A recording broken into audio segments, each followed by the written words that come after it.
Bueno, buenos días, gracias por la invitación. Yo Luis Villarreal, les te lo cuento ya. Carlos, al maestro Guillermo, pues mi pregunta es, ¿cómo fue todo el proceso? Ya habían hablado de que duraron 7 años como que en la concepción del libro, pero ¿cómo fue el proceso de realizar el libro? Y ¿qué vamos a encontrar en el libro? Encontrábamos imágenes, fotografías que nos mostraban en la presentación, pero precisamente, ¿qué vamos a encontrar en Cumbiana? Julvis, perdóname, dame la oportunidad de adelantármele al maestro Guillermo Barreto antes de que me echen las culpas a mí. Eh, yo le voy a echar las culpas a él. Por supuesto que el libro tiene esta dinámica. Yo voy rescatando de mi memoria pistas que yo llamo para haber descubierto este mundo perdido donde está el origen de la cumbia. Y tiene que ver con cosas que me pasaron en la vida, en mi trabajo, cosas que me contaron. Entonces yo tenía una intuición sobre el origen. Incluso hace ya mucho tiempo empecé a decir, el vallenato es hijo de la cumbia, el vallenato es hijo de la cumbia, sin entender realmente por qué era hijo de la cumbia.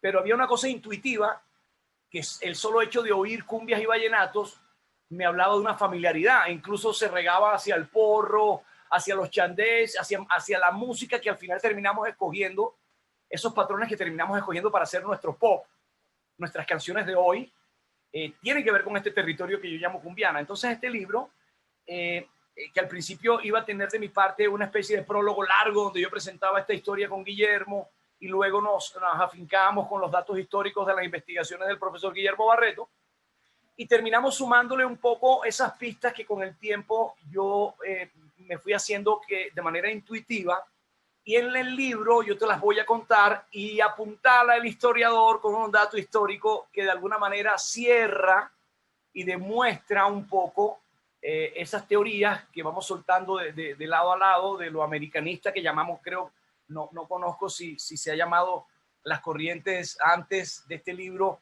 yo las llamo corrientes americanistas y otras africanistas. Y dentro de esas líneas, hay muchos grises, entonces es mucho más complejo.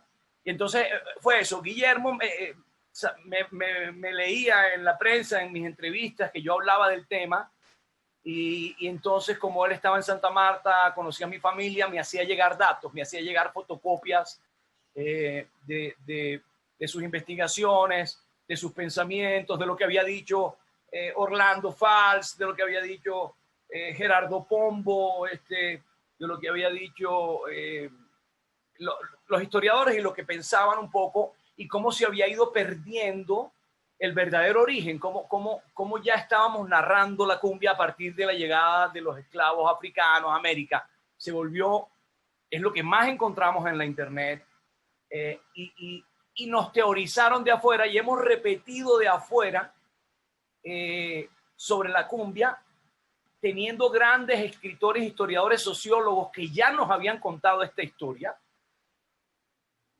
pero que no fue la historia que se quedó en nosotros. Preferimos repetir cosas que se decían de afuera con muy buena fe, estoy seguro, con muy buena fe y con mucha emoción de autores extranjeros, de gente de otras partes que se emocionaban con el descubrimiento de nuestra cultura, pero que no habían tenido la profundidad para entender el verdadero origen de todo esto. Entonces, claro, Guillermo me empezó a meter cosas. Incluso te cuento, Julvis, nosotros llegamos a llamar este libro en un principio, que yo creo que tarde o temprano se va a tener que llamar así, el libro grande de la cumbia, porque son tantas los datos, las historias, los descubrimientos de excavaciones, antropólogos, que mi escritorio se llenaba, y cada vez que yo llegaba a Santa Marta, pues aparecía Guillermo Barreto y me llenaba de cosas, que, ¿cómo se va a llamar el libro? Y yo, el libro grande de la cumbia, como el río grande de la Magdalena. Entonces, Adriana y Torres, fue sí. una motivación De y Guillermo las Pequeño. ganas de él de que muchas de las cosas que yo decía en mis entrevistas, él las podía apuntalar con sus investigaciones. Y así llegamos a este libro. Y como nos escuchaste al principio, yo hoy lo leo y yo digo, ay, me faltó esto, faltan cosas, porque nosotros seguimos descubriendo cosas, porque realmente, Julvis, te lo digo de corazón, y se lo digo a mis hermanos colombianos y se lo digo a la gente que nos está acompañando en este momento, no hemos tenido clara la dimensión del fenómeno de esta unión de culturas que ha sido este territorio, sumado a la biodiversidad y a este intrincado sistema de ríos y de ciénagas que es el territorio anfibio de Colombia, donde yo te digo, tendríamos que hablar incluso de bambucos, torbellinos, porque el territorio, nosotros jugamos a los regionalismos que nos empequeñecen. Cumbiana fue un término que escogí o que me inventé para hablar de todo un territorio del que hemos hablado por pedazos. Históricamente hemos hablado por pedazos, se habla de Montes de María, se habla de las ciénagas de Lorica, se habla de las sabanas de Bolívar, de Córdoba, de la Tierra del Porro. Entonces los magdalenenses hablan del Magdalena y el Magdalena Grande y el vallenato solamente aquí y solamente por allá. Cumbiana es la primera palabra que te habla de todo el territorio. Aún más, la cumbia no se quedó solo en Colombia. Para nosotros es importante, y Guillermo siempre se preocupa y me dice, cuenta que la cumbia es de Colombia. Es obvio que la cumbia es de Colombia. Este libro también tiene esas ganas de contarle al mundo que México tiene cumbia y que los mexicanos deben saber de este territorio donde nace y cómo se fue para allá. Este libro cuenta la historia de cómo esas cumbias, cuando llega la industria de la música, mi querida Yulvis, se va con los discos. Incluso esas primeras grabaciones se hicieron unas en Argentina, otras en México, porque eran las grandes capitales que irradiaban la cultura, la música, el arte, todo eso. Y bueno, esa es fundamentalmente la manera como nació el libro.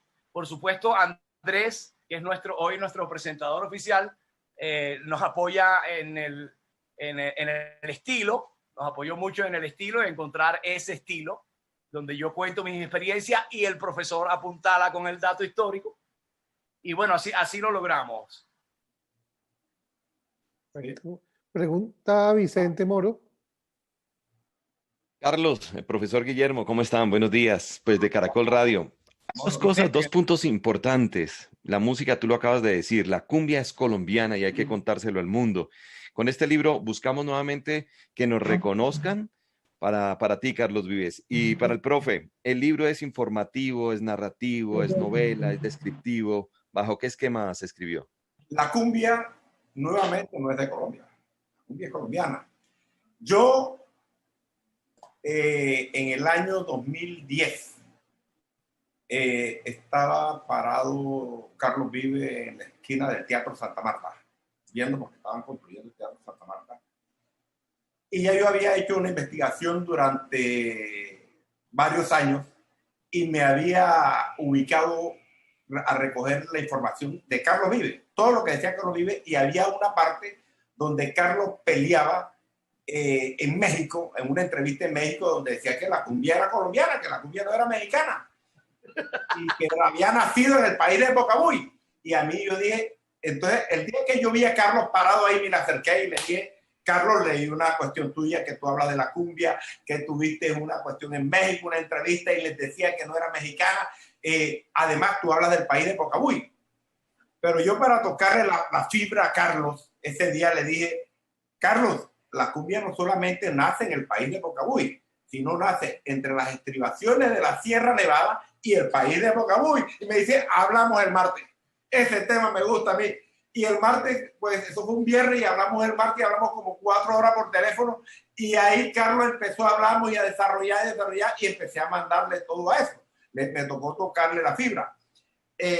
La cumbia siempre ha sido nuestra. Lo que pasa es que las hipótesis que se han creado en la cumbia, comienza la principal hipótesis, la tira el Fernando Ortiz, el sabio Ortiz. Sabio cubano. Afroafricanos, afronegroides, que es el escritor latinoamericano más grande de cultura, donde dice que la cumbia nace de cumbiamba, que la cumbia nace de cumbé, porque él habla sobre las negritudes. Pero resulta de que ese trabajo lo hemos hecho con Carlos tratando de salirnos de confirmar que no es así, que hay una equivocación grandísima tanto en el Fernando Ortiz como también con los investigadores colombianos, que le copiaron a ojo cerrado, dijeron sí, es de Cumbé, y resulta que no es así, porque hicimos un trabajo, Gloria Elizabeth Arizondi, que escribe en su libro El regreso del tambor, ¿sí? O sea, el tambor que llegó de África a Jamaica, a Cuba, y después regresó cuando terminó la esclavitud, regresa otra vez a África, a Guinea, con unos nuevos sonidos, las combinaciones que aprendieron, y ella habla sobre ese red y escribe sobre el cumbé. El cumbé es un tambor. Cuando tú coges un taburete, ¿sí? Y lo pones en la espalda, ¿sí? Y lo pones así de medio lado y lo tocas con las manos y lo tocas con el pie. Ese es el cumbé, se llama cumbé de Annabón. El cumbé es una región, el cumbé es un reino. El nombre, el rey de esta región se llama el rey cumbé. O sea, ese tambor nunca llegó a Colombia. Nadie conoce ese tambor. Nada, eso llegó. Entonces él dice, es que tiene un parecido, tiene algo, parece que, pero no es exacto lo que dice de que parece a cumbé. La cumbia es un sustantivo, cumbé es un sustantivo. De la cumbia, los lexemas, siempre cumbia, y el morfema, cumbiamba, cumbiamberito, cumbiambero. El cumbé, del cumbé, cumbanchero. Ese cumbanchero es de Cuba, eso no llegó aquí, nada más llegó en la canción Cumba, Cumba, Cumba, Cumbanchero. Hasta ahí llegó, Cumba, esta es la canción. Hasta ahí llegó el cumbanchero. A nosotros no tenemos cumbanchero. Esa es de las primeras hipótesis que nosotros empezamos a quitar, porque nos aparece también en el diccionario de la lengua. Nosotros, la cumbia no es africana, la cumbia no es indígena, la cumbia no es española. La cumbia, para poder hablar de cumbia, lo que hemos hecho con Carlos es hablar de los tres al mismo tiempo, del negro, del indio y si no, no hubiera cumbia si no habláramos de los tres. Pero Zapato Olivella nada más habla del africano y nada más todos hablan del africano. Hay que hablar de los tres al mismo tiempo. Vicente, agradecerte, me place verte, aunque sea por acá por la pantalla, agradecerte que nos acompañes. Lo que dice el profesor Guillermo Barreto a mí me hizo mucho clic con lo que ya yo intuía en el camino. Por supuesto que queremos que se reconozca el territorio de la cumbia, por supuesto que para nosotros es importante que el mundo reconozca el origen de la cumbia, y de la misma manera como se reconoce el origen de la cumbia, se reconozca el valor de las culturas originales donde comienza esta historia. Y no es que África no tenga un lugar importantísimo en nuestra música como lo tiene España, con todo lo que recibimos de ellos, es importante, pero siempre un poco porque nos impactaba mucho el movimiento musical en Cuba, en Puerto Rico, México, que también tuvo su época de estar muy conectado con toda esa zona del Caribe. Nos impactaba mucho y queríamos que nuestra música de alguna manera se conectara. Y se conecta, históricamente se conecta, y hoy lo tenemos más claro por qué lado se conectan. Pero la gran diferencia de nuestra música, incluso del Caribe, y si entendemos que el Caribe colombiano se va hacia el interior del país a través de los ríos, cuando llegas a Barranca, Bermeja, esos manes son costeños. Y cuando te vas por cualquiera de esos pueblos de los ríos, esos manes son costeños. Y cuando llegas a Honda, esos manes son costeños. No, porque el Caribe se va al interior del río. Entonces, lo que marca diferencialmente nuestra música del Caribe es lo chimila, la cultura andina de nuestro Caribe, acostumbrados a toda la fuerza de expresión de la música afroantillana, de Cuba, de Jamaica, de Nueva Orleans, de las Antillas Menores, del Zuco, de la soca, incluso el fenómeno se da. Pero lo interesante es lo que termina diciendo el maestro, que al final la cosa termina de dibujarse cuando llega a África, cuando llega Europa, que nos marca con sus métricas, con sus faldas, con su, que nos marca de muchas maneras.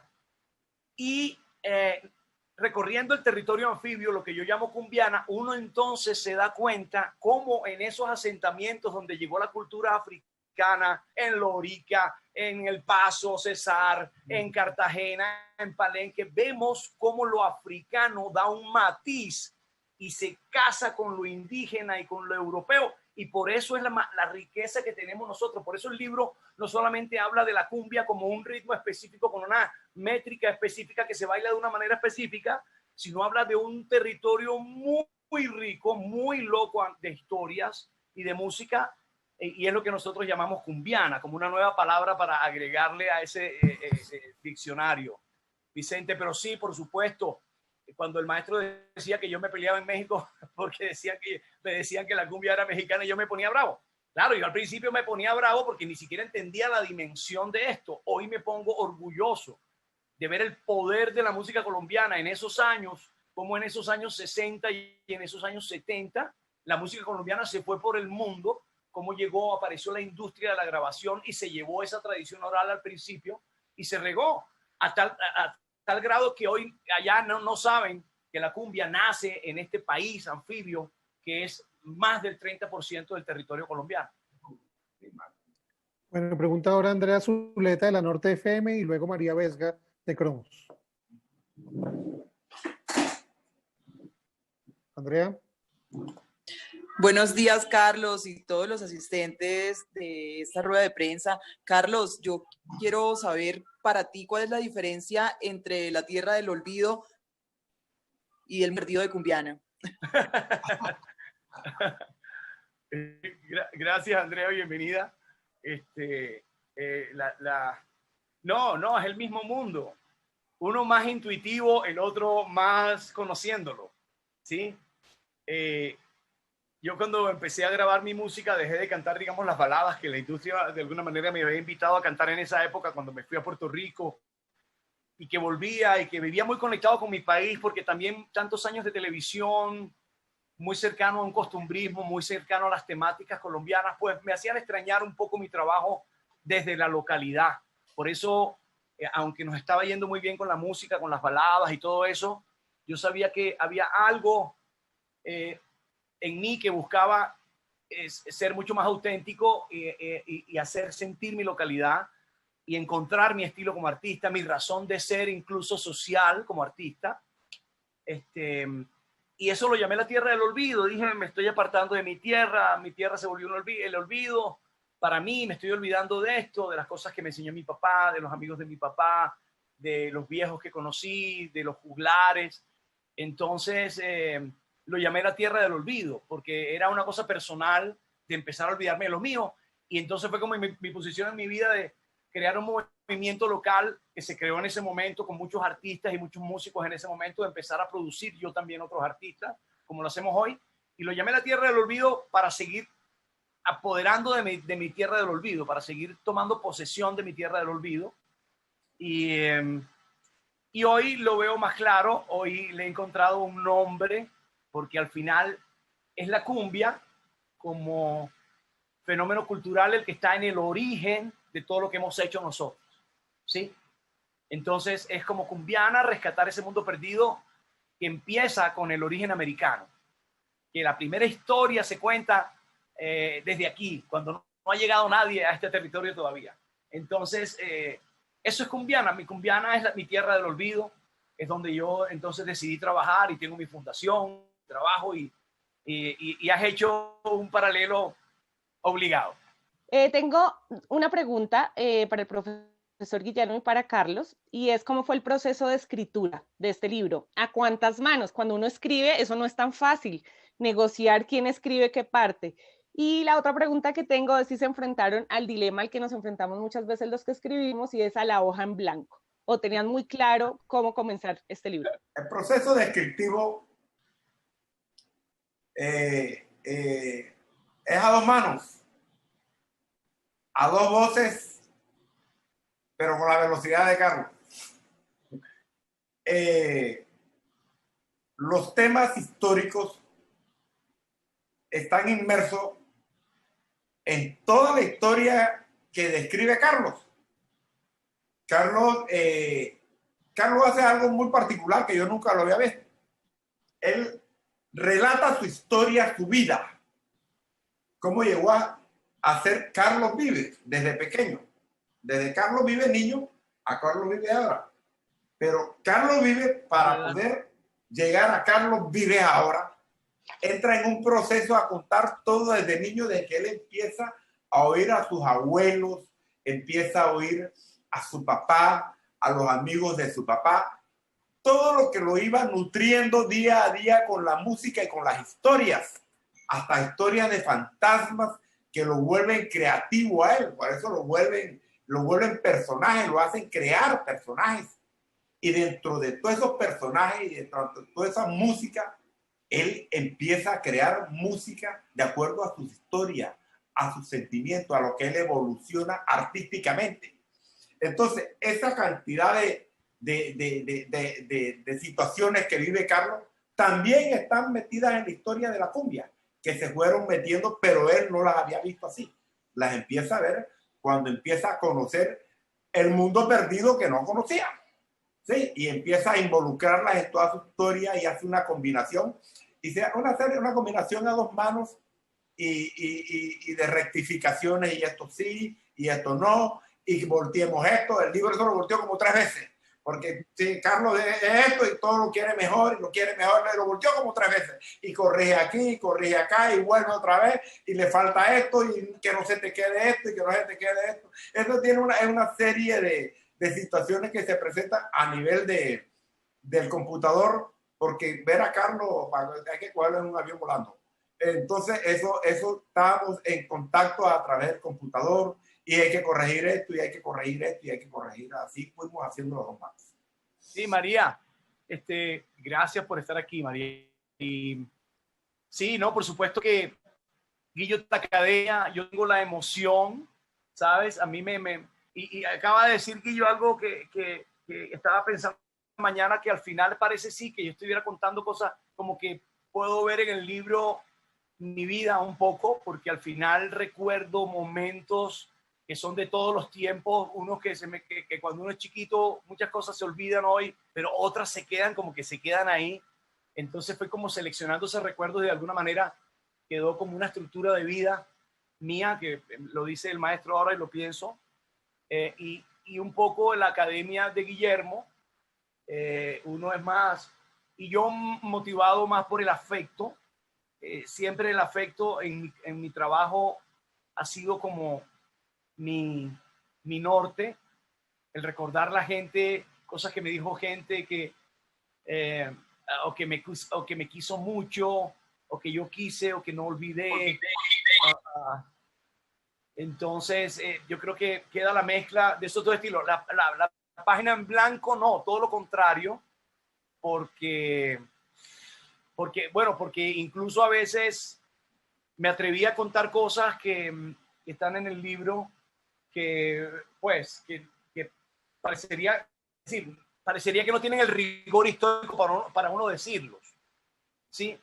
Pero tenía que contarlos porque al final nacieron de gente que tenía el rigor histórico, de gente que escribió libros, de gente como uno de los padres de la antropología de Colombia, Gerardo Reigel Dolmatov, con quien tuve 2 conversaciones muy sin libros, 2 conversaciones muy locas, que me empezaron a hacer ver cosas de mi territorio que no había visto y que me atrevo a tocar allí y a contarlas, pero que te van a decir, a lo mejor me van a llamar ¿cómo se llama? Del departamento de historia o lo que sea, y me van a decir, ¿eso dónde está? ¿Eso dónde dice? ¿Usted por qué habla de fenicios en la costa Guajira? ¿Usted por qué habla usted como que habla de un barco fenicio remontando el Magdalena? ¿Eso cuándo fue? No, hay muchas cosas que yo me atrevo a decir porque así como intuí otras y después las descubro en los autores importantes, porque si este libro tiene algo, María, yo invito a la gente a buscar los libros que forman la bibliografía de este libro. A leer a Orlando Fals, a Pava Rangel, a Gerardo Pombo, a Guillermo Barreto, a leer esos historiadores porque ya nos habían contado esta historia. ¿Por qué se nos perdió? Es la que yo me pregunto. Y yo me contesto, porque siempre nos gustó que nos dijeran desde afuera todas las cosas. Entonces, un poquito nos perdimos en eso. Pero bueno, ahí están los 2 estilos, María, y lo del papel en blanco, en este caso no, todo lo contrario.